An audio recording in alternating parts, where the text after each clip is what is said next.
अस्सलाम वालेकुम नाज़रीन, वॉशिंगटन नाइट शो के साथ मैं हूँ आपका मेज़बान आसिम सिद्दीकी और आज का दिन अवैस सलीम के साथ। अवैस सलीम साहब आपका बहुत-बहुत शुक्रिया हमारे साथ आने के लिए। जी, आपका भी शुक्रिया आसिम मुझे बुलाने के लिए।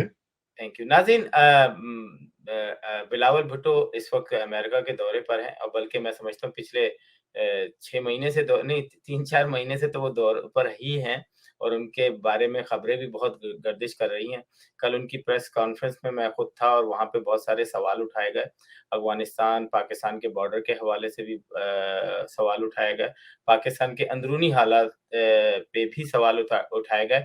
तो आज हम अवैस सलीम साहब से तजिया लेंगे कि बिलावल भुट्टो साहब जो हैं, वो इस वक़्त अमेरिका में मौजूद हैं और पिछले 2 महीने पहले भी यहाँ पे मौजूद थे, अभी भी यहाँ पर मौजूद हैं।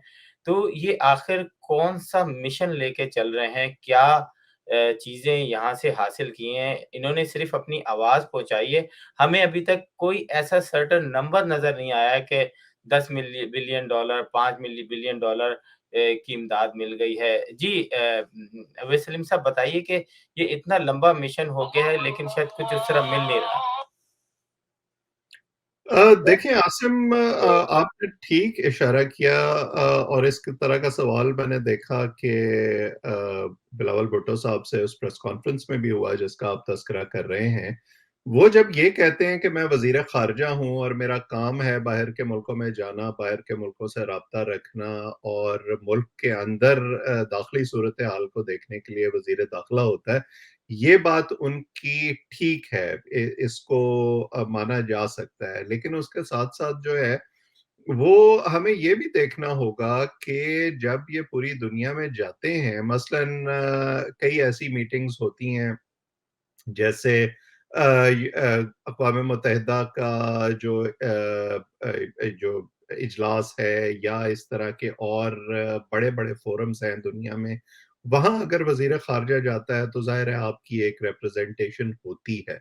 लेकिन बहुत सारे ऐसे मामलात साथ-साथ ऐसे भी चल रहे होते हैं जो ख़ारिजा सेक्रेटरी के लेवल पर या आपके जो सिफ़ारत खाने हैं उन मुल्कों में, उनके लेवल पर वफ़ूद के तबादले से उन एहलकारों की आपस में मुलाकातों से तय हो सकते हैं और वो वज़ीर ख़ारिजा तक तभी पहुँचते हैं जब कोई चीज़ ऐसी टेंजिबल सूरत में सामने आ जाए कि वहाँ जाके वो किसी मुआहदे पर दस्तखत कर सकें, कोई चीज़ अपने अवाम के लिए सामने ला सकें कि जी देखें, मैं इतनी मेहनत के नतीजे में जो इतने अरसे से हमारे ये मुज़ाकरात चल रहे थे उस वो यहाँ कल्मिनेट किए हैं और उसके नतीजे में मैं ये चीज़ आपके लिए लेके आया हूँ वहाँ पर। इस तरह की कोई जो चीज़ है वो हमें अभी तक बिलावल भुट्टो के दौरों के नतीजे में देखने में नहीं आई। जिस वक़्त हमारे यहाँ सैलाब की सूरत-ए-हाल पैदा हुई थी आज से चंद माह पहले, उस वक़्त बिलावल भुट्टो साहब ने ये दौरे शुरू किए थे और वो बात समझ में आती थी कि जी ठीक है, हमें इस वक़्त दुनिया को हमारे यहाँ जो एक इंसानी अलमिया जन्म ले सकता है, उस हवाले से सेंसिटाइज़ करने की ज़रूरत है। अगरचे उसके बावजूद वो बहुत से ऐसे मुल्कों में भी गए जहाँ पे मुझे बज़ाहिर समझ नहीं आती थी कि जाने की क्या ज़रूरत है। और वहाँ का जो सफ़ारत खाना है वो ये काम क्यों नहीं कर सकता। अब जो इनका हालिया दौरा है ख़ास तौर पर, अब आप देख रहे हैं कि क्रिसमस की तकरीबन छुट्टियाँ शुरू हो गई हैं अमेरिका के अंदर। जो मुलाकातें उन्होंने वाशिंगटन डीसी में की हैं, ये वाशिंगटन उनके दौरे में पहले से शेड्यूल्ड नहीं था, इसको बाद में ऐड किया गया। वहाँ पर उनकी जो अमेरिकी वज़ीर ख़ारिजा हैं, उनसे मुलाकात नहीं हो सकी। उन्होंने जो यूएसएड की चीफ हैं समांथा पावर, उनसे मुलाकात की, नायब वज़ीर ख़ारिजा जो वेंडी शर्मन हैं, उनसे मुलाकात की। अपने हम मनसब से मुलाकात नहीं हो सकी क्योंकि वो स्केड्यूल में मौजूद नहीं थी और उन मुलाकातों के नतीजे में जो वो एक रस्मी सा बयान आता है, वो जारी किया है अमरीकी महकमा ख़ारिजा ने, ख़ास चीज़ जो है वो सामने नहीं आई। तो मेरा ख़्याल है कि मुझे किसी हद तक मुझे ये लगना शुरू हो गया है कि बिलावल भुट्टो साहब इन दौरों को शायद अपनी पर्सनल प्रोजेक्शन के लिए और एक वो जो अपना सियासी कद-काठ बढ़ाने के लिए भी इस्तेमाल कर रहे हैं, क्योंकि बहरहाल वो जहाँ भी जाते हैं, जिससे भी बात करते हैं, अपनी मरहुमा वालिदा की वजह से उन्हें एक हियरिंग तो मिलती है, उन्हें एक पज़ीराई मिलती है कि जी ये बेनज़ीर भुट्टो के बेटे हैं। वो गुफ्तगू करना जानते हैं, अपनी बात को पहुँचाना जानते हैं, बड़े आर्टिकुलेट हैं इस हवाले से, इंटरव्यूज़ अच्छे देते हैं, तो वहाँ तक तो बात ठीक है। लेकिन क्या उसके लिए इस तरह मुसलसल दौरे करना जस्टिफाइड है? और इस पर जो सवालात उठ रहे हैं, क्या हम उन सवालात को नज़रअंदाज कर सकते हैं? मेरा ख़्याल है कि अब वो वक़्त आ गया है कि वज़ीर ख़ारिजा साहब को ये जो 6 अब तकरीबन 8 महीने वो इस मनसब पर मौजूद रह चुके हैं। तो अब ये जवाब भी ख़त्म हो गया है कि जी मैंने ताज़ा-ताज़ा मनसब सँभाला है और मुझे दौरे करने हैं और ताल्लुकात उस्तवार करने हैं दुनिया में लोगों से और अपने आप को मुतारिफ कराना है। अब उन्हें अगर इस किस्म के दौरे करने हैं तो उसके नतीजे में कोई चीज़ पाकिस्तान के लिए लेकर आनी चाहिए। इन दौरों के का कोई मंतकी नतीजा निकलना चाहिए। खाली ये रस्मी बयानात जो हैं अगर यही आते रहेंगे तो उसके नतीजे में फिर जो एतराज़ात हैं वो भी होते रहेंगे। बिल्कुल आपने सही कहा। एक और सवाल इस प्रेस कॉन्फ्रेंस के हवाले से पूछूँगा और फिर हम आगे चलेंगे। जब मैंने उनसे क्वेश्चन किया कि कराची के तालीमी इदारों में जो है गुज़िश्ता 30 से 35 साल हो गए हैं कि वहाँ पे फ़ौज के नीम दस्ते जो हैं मौजूद हैं। तो उनको ऊपर आप रिव्यू करेंगे क्योंकि हमारी जो कराची की ब्यूरो चीफ़ हैं, जब उन्होंने मालूम किया वहाँ जाके कि जी आप यहाँ से कब हटेंगे? तो उन्होंने कहा ये सिंध गवर्नमेंट ने हमें जगहें दी हैं और जब वो कहेंगे तो हम हट जाएँगे। तो उसके जवाब में उनका भी एक बड़ा अजीब-सा वो था, मुझे बड़ी हैरत हुई कि उन्होंने पीपल्स स्टेडियम के बारे में बात की कि वो भी उन्हीं के पास है।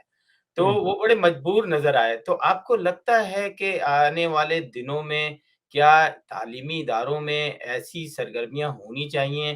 क्योंकि तालीमी इदारों में बच्चे पढ़ते हैं, स्कूल में, कॉलेज में।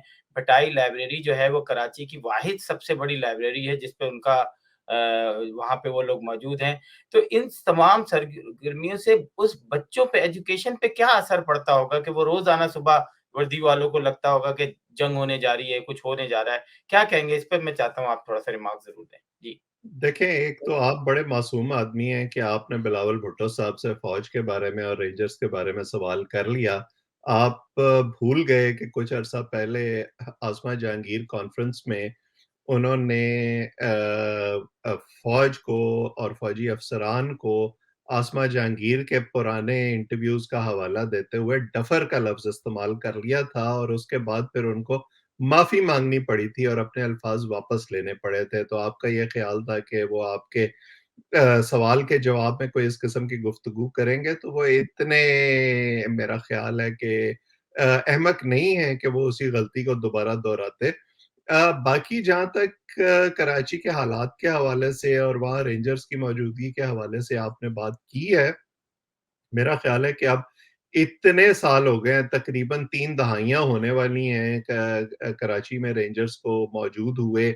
उसके बावजूद हमने वहाँ पर जो लॉ एंड ऑर्डर की सूरत-ए-हाल बार-बार देखी है, मतलब चलें आप शुरू में शायद जस्टिफ़ाई कर सकते थे कि उनको अगर वहाँ रखना है तो उनको जो लॉजिंग है वो कहीं न कहीं आपने प्रोवाइड करनी है, लेकिन इतने अरसे में उनके लिए अलहदा फैसिलिटीज़ आप क्रिएट कर सकते थे और सबसे बड़ी बात ये है कि अगर उनके होते हुए भी लॉ एंड ऑर्डर की सूरत-ए-हाल यही रहनी है और कराची के लोगों की ज़िंदगी अजीरन ही रहनी है, तो फिर सूबाई हुकूमत ये इज़ाफ़ी बोझ क्यों बर्दाश्त करे? उससे बेहतर है कि आप उन्हें वापस उनकी ड्यूटियों पर भेज दें बल्कि उनके वहाँ होने से शायद जो मुसल्लह अफ़वाज हैं, उनके खिलाफ गम-ओ-गुस्से में भी इज़ाफ़ा होता है कि जी ये देखें और ये किस तरह की हरकतें करते हैं। आप बारहा देखते हैं, कभी वो रेंजर्स मारपीट के वाक़यात में इन्वॉल्व होते हैं। कुछ अरसा पहले उन्होंने वो एक बच्चे को कत्ल कर दिया था एक पार्क में, वो काफ़ी शोर मचता रहा। सो मेरा तो ये ख़्याल है कि या वो अपनी ज़िम्मेदारी को पूरी तरह से अदा करें या फिर वापस अपनी बैरकों में जाएँ और जो उनका असल काम है, वही करें। बिल्कुल सही कह रहे हैं कि कराची के अंदर जो इस वक़्त जो हालात हैं, अभी एनएडी का एक लड़का जो है वो जब यूनिवर्सिटी रोड पे ही था, तो उसको खून छीनने की वजह से जो उसने रेज़िस्टेंस की तो उसको गोली मार दी गई, जिस पे मेरा ख़्याल है कि बहुत ज़्यादा लोगों ने गम और गुस्से का इज़हार किया, लेकिन वही 2 दिन के बाद जो है फिर हम भूल गए। चलें अगले क्वेश्चन पे चलते हैं कि जितना भी यहाँ पर एक पॉलिटिकल पाकिस्तान का जो लोग आते हैं, बात करते हैं, लेकिन वैसा मुझे लगता है कि शायद अमेरिका जो है, वो ये देखना चाह रहा है कि नेक्स्ट 4-5 साल जिसकी हुकूमत हो, वो उससे बात करना चाह रही है, कि वो कोई ऐसा बड़ा रिस्पॉन्स नहीं दे रही हुकूमती लेवल पे कि और ना ही कोई इतनी बड़ी एड दे रही है। हाँ, ठीक है, जो सैलाब वगैरह के लिए था, वो उसके लिए उन्होंने ज़रूर कुछ किया। लेकिन आपको लगता है कि अमेरिका इंटरेस्टेड है नई गवर्नमेंट से बात करने के लिए, चाहे वो कोई भी हो? देखिए, अमेरिका की पॉलिसी जो है ना, वो बड़ी कंसिस्टेंट है इस हवाले से। उन्हें पता है कि पाकिस्तान में फॉर राइट और रॉन्ग जो मेजर डिसीजन मेकिंग पावर है, क्योंकि सिक्योरिटी के हवाले से, क्योंकि पाकिस्तान में उनका सबसे बड़ा जो खदशा है, वो हमारी न्यूक्लियर कैपेबिलिटी के गलत इस्तेमाल के हवाले से रहता है, फिर इस रीजन में टेररिज्म और सिक्योरिटी के जो मसाइल हैं, उनके हवाले से रहता है। तो अमेरिका को पता है कि उस हवाले से उन्हें डायरेक्ट बात जो करनी है वो तो मुसल्लह अफ़वाज से करनी है, और इसीलिए आपने देखा कि जो सेंटकॉम के चीफ हैं वो भी पाकिस्तान के दौरे पर आए, उन्होंने तोरखम का भी दौरा किया। उस हवाले से जो बातचीत अमेरिका के और पाकिस्तान के दरमियान है, पाकिस्तानी इदारों के दरमियान मुझे कहना चाहिए, वो मुसलसल चल रही है। जो पाकिस्तान के सियासी हालात हैं, उन पर ज़ाहिर है कि अमेरिका की नज़र तो रहती है, वो कभी-कभार इस हवाले से बयानात भी देते रहते हैं, लेकिन मैं एक मोहतात रवैया देख रहा हूँ पिछले कुछ अरसे से, ख़ास तौर पर जिस किस्म के इल्ज़ामात इमरान खान साहब ने लगाए हैं हुकूमत से निकलने के बाद अमेरिका पर, तो वो खुलकर कोई बयान देने से मेरा ख़्याल है कि गुरेज़ कर रहे हैं। लेकिन मेरी उस वक़्त भी जब मैं वाशिंगटन में मौजूद था, जब अमरीकी एहलकारों से बात होती थी, और अब भी मेरा जो इम्प्रेशन है वो यही है कि अमरीका किसी भी हुकूमत से बात करने को हर वक़्त तैयार रहेगा, और हमारे यहाँ भी जो हुकूमत में आएगा वो अमरीका के साथ अच्छे ताल्लुकात चाहेगा। आपने देखा कि इमरान खान साहब ने जो बयानिया बनाया, उसके बावजूद अमरीकी सफ़ीर से जाकर मुलाकात भी की। बिल्कुल। उनके साबका वज़रा ने, जो उनकी पार्टी की सीनियर लीडरशिप है, उसके बाद इमरान खान साहब ने खुद भी इस तरह के बयानात दिए जिससे लगे कि वो इन मामलात को पीछे छोड़कर आगे बढ़ना चाहते हैं। लॉबिंग फर्म भी हायर की गई अमेरिका के अंदर। मुझे नहीं लगता कि सियासी हवाले से या किसकी हुकूमत बनती है या नहीं बनती, उस हवाले से अमेरिका किसी खास तशवीश का शिकार है। जी, बिल्कुल। अब केपीके पे आते हैं। केपीके के हालात आजकल कैसे हैं? सुनने में तो आ रहा है कि वहाँ पे जो है वो पाकिस्तानी जो तालिबान हैं, उन्होंने अपनी जगह बनानी शुरू कर दी है। और अभी कोई इतनी बड़ी खबर नहीं आई है कि वहाँ से लोगों का इनख़ला शुरू हुआ है। लेकिन पाकिस्तानी आर्म्ड फ़ोर्सेस जो हैं वहाँ पहुँची हैं और काफ़ी आपने देखा होगा पिछले दिनों काफ़ी लोग जो हैं वो शहीद भी हुए पाकिस्तानी फ़ौज के। तो क्या कहेंगे आप कि ये वही तालिबान हैं जिनको सैकड़ों की तादाद में छोड़ा गया, पाकिस्तान की जेलों से रिहा किया गया या जेल तोड़कर निकलवा दिया गया और आज वही लोग जो हैं पाकिस्तान के लिए फिर एक दफ़ा मुसीबत बन गए हैं। क्या देखते हैं आने वाले दिनों में केपीके के हालात को?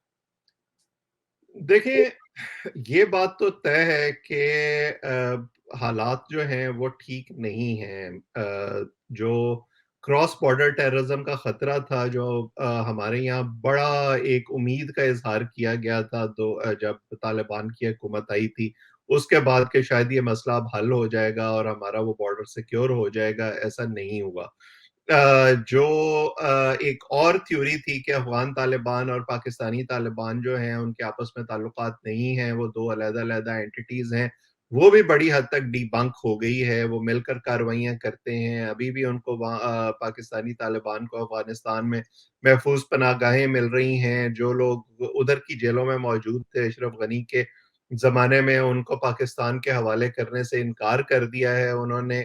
जो जेलों से पाकिस्तानी जेलों से निकलने की आपने बात की, ये ठीक है कि जिस ज़माने में मुज़ाकरात चल रहे थे अफ़गान तालिबान के साथ, तो कुछ लोग पाकिस्तानी जेलों से ज़रूर रिहा किए गए थे, एक गुडविल मेजर के तौर पर, ताकि उनका एतमाद जीता जा सके।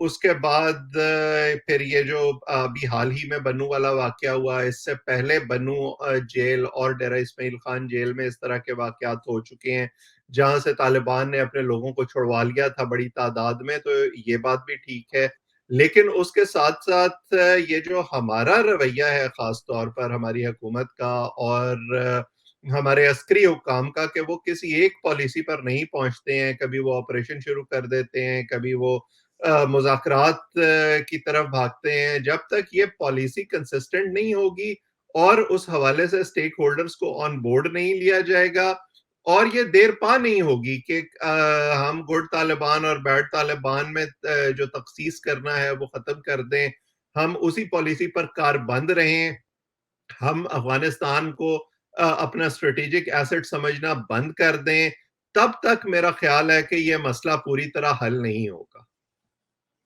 अच्छा, 2 सवाल और रह गए हैं आपसे। हम्म। जो अब सवाल आने वाला है, यकीनन आप इस वक़्त पाकिस्तान का जहाँ-जहाँ उर्दू बोली समझी जाती है, वहाँ पर जो है ये डिस्कस भी की जा रही है। जो आने वाली कुछ टेलीफ़ोन कन्वर्सेशन है, वो असली हैं या नकली हैं, उस पे बहस बाद में करेंगे। लेकिन ये जो इस तरह की फ़ोन कॉल्स हमने माज़ी में भी देखा कि रिकॉर्ड हुई हैं, निकाली गई हैं। हम इस पे बात कम करते हैं कि ये रिकॉर्ड नहीं होनी चाहिए इस सतह पर, चाहे वो 2014 में हो, चाहे 16 में हो, 18 में हो, 22 में हो। तो आप क्या कहते हैं कि इस किस्म की जो वीडियोज़ निकाली जाती हैं, वो क्या समझ के निकाली जाती हैं कि सबक सिखाने के लिए निकाली जाती हैं, या जब गुस्सा होता है, मेरा ख़्याल है कि बाजवा साहब का कोई गुस्सा है, जो इस किस्म की वीडियो निकाली जा रही है, इसको पकड़ा क्यों नहीं जाता? जी।